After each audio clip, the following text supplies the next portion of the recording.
Bismillahirrahmanirrahim. Assalamualaikum warahmatullahi wabarakatuh. Alhamdulillah wassalatu wassalamu ala Rasulillah Sayyidina Muhammadin wa ala alihi washabihi ajma'in. Amma ba'd. Anak-anakku sekalian, alhamdulillah selamat bertemu melalui tayangan ini. Insyaallah melalui video ini Pak Guru akan berbagi informasi terkait dengan persiapan kalian di dalam rangka mengikuti pelaksanaan penilaian akhir semester 1 untuk mata pelajaran pendidikan agama Islam.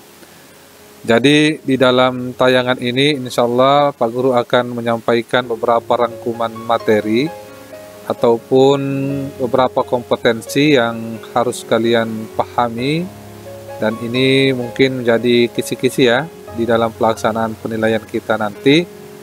Oleh karena itu mohon disimak baik-baik ya. Jadi apa yang Pak Guru akan sampaikan melalui video ini sebenarnya ini semua sudah kalian pelajari. Jadi tayangan ini hanya berfungsi sebagai panduan begitu ya, untuk lebih fokus lagi belajar tentang materi apa untuk bahan persiapan kalian. Oleh karena itu sekali lagi mari kita simak baik-baik ya tayangan ini, mudah-mudahan bisa dipahami. Baik, kita akan mulai. Jadi dari beberapa materi pelajaran yang sudah kalian pelajari, itu yang pertama atau pelajaran 1 adalah indahnya saling menghormati, di mana fokus materi kita itu adalah Quran Surat Al-Kafirun. Nah, di dalam materi ini ada beberapa kompetensi yang harus kalian siapkan, dan ini insya Allah kalian akan ketemukan nanti di soal. Yang pertama itu adalah siswa mampu menentukan jumlah ayat surat Al-Kafirun. Nah, saya kira ini semua sudah sangat paham sekali. Kemudian berikutnya adalah siswa mampu mengidentifikasi penggolongan surat Makkiyah dan Madaniyah. Nah, sebagaimana yang kita pahami juga bahwa dari seluruh surat-surat yang terdapat di dalam Al-Quran yang diturunkan oleh Allah Subhanahu wa Ta'ala kepada Nabi Muhammad, itu kita kategorikan atau digolongkan ke dalam 2 jenis ya. Ada yang termasuk golongan Makkiyah dan golongan Madaniyah. Kemudian yang berikutnya, siswa mampu menunjukkan ayat dari surat Al-Kafirun. Jadi kemungkinan di soal nanti itu akan disajikan beberapa ayat dari surat Al-Kafirun. Jadi tugas kalian adalah bisa menentukan ayat tersebut masuk di urutan keberapa, seperti itu. Berikutnya adalah siswa mampu menyesuaikan arti dan ayat surat Al-Kafirun. Jadi di soal nanti itu akan ada disajikan ayat, kemudian kalian menentukan terjemahan yang sesuai, atau sebaliknya ya, disajikan terjemahannya, kemudian kalian mencari ayat yang sesuai dari terjemahan itu. Berikutnya adalah siswa mampu menyebutkan hukum ikhfa pada suatu kalimat. Nah, ini juga kita sudah pelajari ya, beberapa hukum-hukum tajwid yang terdapat dalam surat Al-Kafirun, dan ini nanti fokusnya ke hukum ikhfa. Jadi ada beberapa potongan ayat yang akan disajikan, dan kemudian kalian tugasnya itu adalah mencari hukum ikhfa yang terdapat di potongan ayat tersebut. Selanjutnya, siswa mampu menyebutkan kandungan surah Al-Kafirun. Nah, ini jelas ya, sesuai yang sudah kita pelajari. Surat Al-Kafirun itu menjelaskan tentang apa, termasuk nanti di sini bisa dipahami juga asbabun nuzul ya, apa yang menyebabkan sehingga surat Al-Kafirun itu diturunkan oleh Allah Subhanahu wa Ta'ala. Nah, ini untuk pelajaran pertama ya. Selanjutnya adalah pelajaran kedua, dengan tema ketika bumi berhenti berputar atau iman kepada hari akhir. Di sini juga ada beberapa kompetensi yang harus kalian kuasai dalam rangka mengikuti penilaian akhir semester ini. Yang pertama adalah siswa mampu mengidentifikasi contoh kiamat besar. Jadi nanti itu akan ada ditayangkan atau disajikan beberapa contoh-contoh peristiwa atau kejadian-kejadian. Lalu tugas kalian itu adalah mengidentifikasi mana contoh kiamat besar yang sesuai dengan apa yang disajikan itu. Selanjutnya, siswa mampu menyebutkan pengertian hari kiamat. Ya. Selanjutnya, siswa mampu menyebutkan pengertian padang mahsyar. Lalu kemudian siswa mampu mengidentifikasi hikmah percaya hari akhir. Jadi kalau mengidentifikasi begini maksudnya bahwa di soal itu kemungkinan nanti itu akan ada disajikan beberapa hikmah-hikmah, hikmah ibadah seperti itu. Kemudian tugas kalian adalah menentukan ya, dari semua hikmah-hikmah itu mana yang lebih sesuai dengan hikmah percaya kepada hari akhir. Lalu berikutnya siswa mampu mengidentifikasi tanda-tanda besar hari kiamat. Nah ini juga akan disajikan beberapa tanda-tanda hari kiamat, baik kiamat sogro maupun kiamat kubro. Kemudian nanti kalian menentukan di situ mana yang termasuk tanda-tanda besar daripada terjadinya hari kiamat. Nah itu selanjutnya adalah pelajaran ketiga dengan tema indahnya nama-nama Allah Subhanahu wa taala atau Asmaul Husna. Nah, adapun beberapa kompetensi yang harus kalian kuasai, yaitu yang pertama siswa mampu mengidentifikasi contoh Asmaul Husna Al-Mumit. Nah, di sini juga nanti akan disajikan beberapa contoh peristiwa atau kejadian dalam kehidupan kita sehari-hari.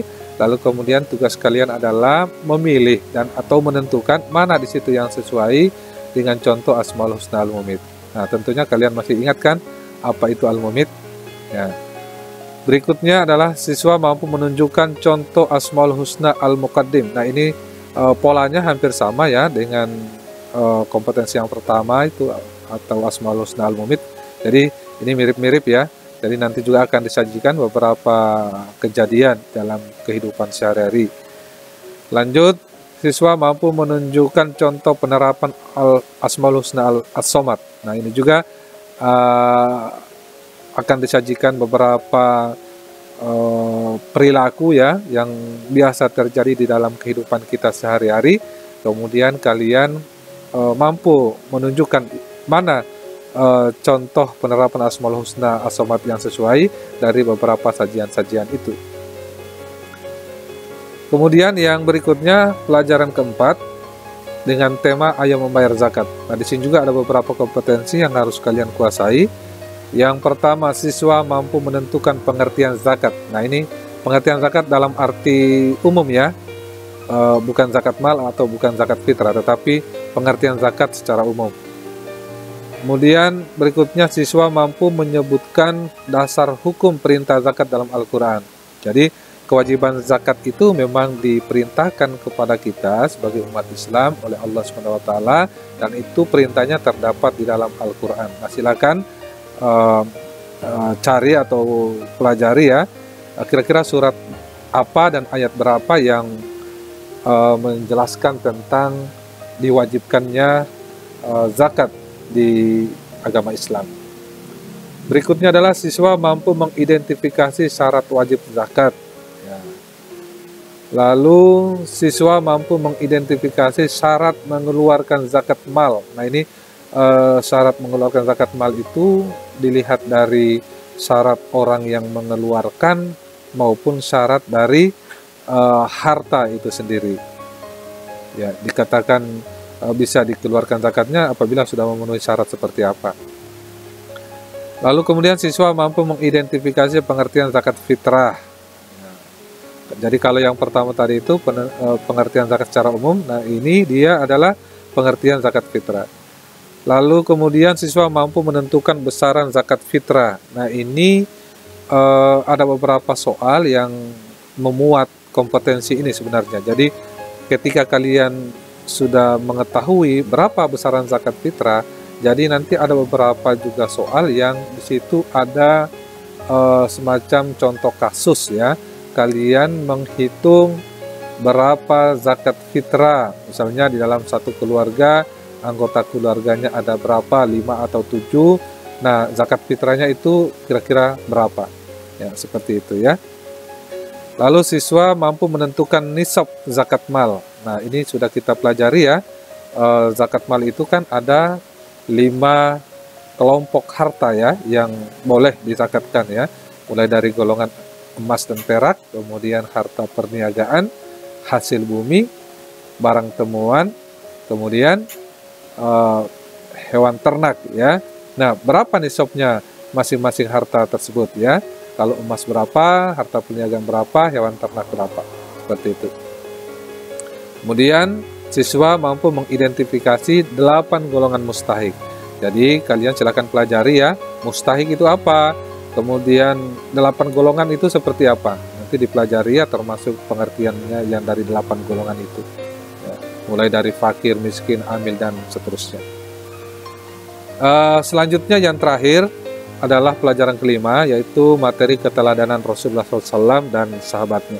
Sini juga ada beberapa kompetensi yang harus kalian kuasai, diantaranya adalah siswa mampu menentukan pengasuh Rasulullah saat masih kecil. Nah, ini sebagaimana yang kita ketahui, ketika Rasulullah masih dalam keadaan kecil, waktu itu ibunya sudah meninggal, dia diasuh oleh beberapa orang. Nah, siapa saja mereka? Nah, silakan dipelajari. Kemudian siswa mampu menentukan gelar Rasulullah. Nah, Rasulullah itu memiliki akhlak yang sangat mulia, dan salah satunya itu Rasulullah diberikan gelar yang sangat terkenal ya. Silakan dipelajari gelar apa itu, kemudian maksudnya atau artinya apa. Selanjutnya siswa mampu menentukan tempat diturunkannya Al-Quran pertama kali. Ini juga ya. Berikutnya, siswa mampu mengidentifikasi masa pembukuan Al-Quran. Nah, seperti yang sudah kita pelajari bahwa ketika Rasulullah SAW wafat, itu kan dikhawatirkan Al-Quran hilang ya, karena banyaknya sahabat-sahabat penghafal Al-Quran yang meninggal. Sehingga atas inisiatif oleh para sahabat Nabi itu kemudian mulailah Al-Quran itu dikumpulkan. Ya, dikumpulkan, kemudian ditulis, lalu kemudian dibukukan. Nah, itu. Pembukuannya itu terjadi pada masa siapa?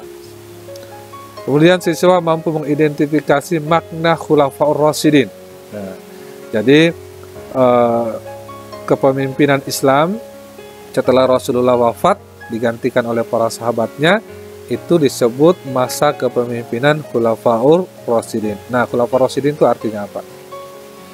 Berikutnya siswa mampu mengidentifikasi jasa-jasa para khalifah. Nah, sebagaimana yang kita ketahui bahwa khalifah itu kan ada 4 ya, Abu Bakar Siddiq, Umar bin Khattab, Utsman bin Affan, Ali bin Abi Thalib. Nah, di dalam kepemimpinan mereka, jasa-jasa apa saja yang telah mereka lakukan di dalam perjuangan ataupun kemajuan agama Islam. Lalu kemudian, yang terakhir, siswa mampu menyebutkan masa kepemimpinan para khalifah. Nah, berapa tahun begitu ya, Abu Bakar berapa tahun, Umar bin Khattab berapa tahun, Utsman berapa tahun, dan Ali bin Abi Thalib menjadi khalifah juga berapa tahun. Nah, anak-anakku sekalian, saya kira seperti itu beberapa rangkuman kompetensi yang harus kalian kuasai di dalam rangka mengikuti penilaian akhir semester ini, mulai dari pelajaran 1 sampai pelajaran 5. Oke, demikian. Ya, mudah-mudahan penjelasan Pak Guru ini sedikit banyak dapat membantu di dalam belajar kalian, dalam mempersiapkan diri. Mudah-mudahan semua kita sehat ya, dan bisa mengikuti penilaian akhir semester dengan baik dan juga mendapatkan hasil yang maksimal. Terima kasih, selamat belajar, dan Pak Guru akhiri billahi taufiq wal hidayah. Wassalamualaikum warahmatullahi wabarakatuh.